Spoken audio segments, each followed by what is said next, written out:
My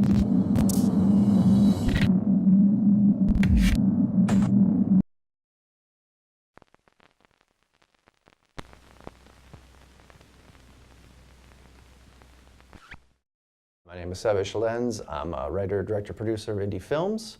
I also do some editing and color correction on various films, television shows, commercials, things like that. Everything's just gotten bigger. It comes to the technology. There's so much technology you can put your hands on, and you can shoot anything you want, as opposed to having film and waiting for it to be developed. And not only that, there's so many film schools now, and everyone's more interested, and they realize there is a career in filmmaking. Yeah, the audience expects something big, and I don't think you can get away with it with the techniques they did in the past.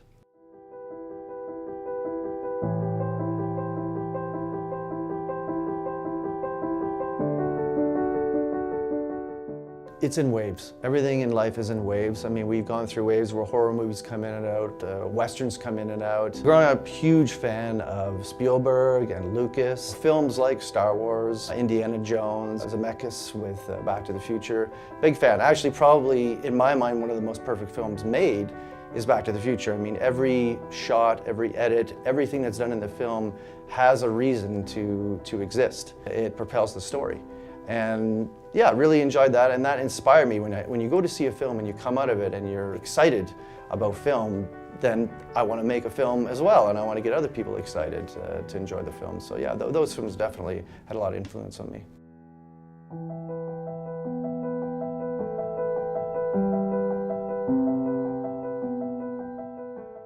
I love all aspects of it. I love the writing, because you're forcing yourself to write a script.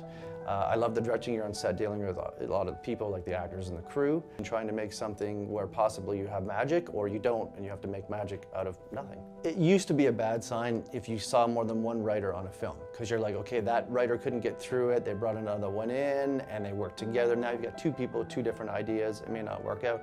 It usually was a bad sign when you have more than one writer, 2, 3, even 4 writers on a film. No matter what, it's a lot of effort to make an indie film, so the whole process is long, but writing is definitely one of the highlights of doing it, for sure. Nowadays, they're so massive, and they also want to get them pumped out quicker. If you look at extras, for example, in films 30 years ago, I mean, 40 people may be considered a big scene with extras at a train station. Now you've got hundreds and thousands, and the audience demands that. You can't do something small anymore because they think, I'm not going to go see that, I want something bigger.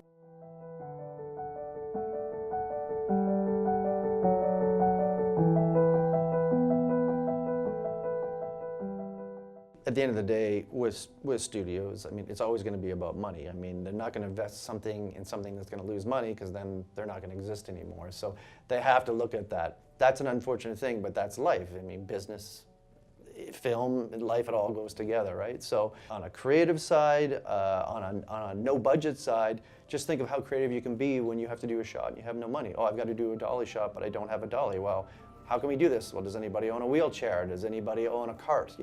How can we make this shot happen? So, there's pluses and minuses to both, but if you want to work in the industry, ultimately, you're going to have to work for a studio system or a higher budget at some point, and you just have to roll with the punches, and you hope you get on board with like-minded people.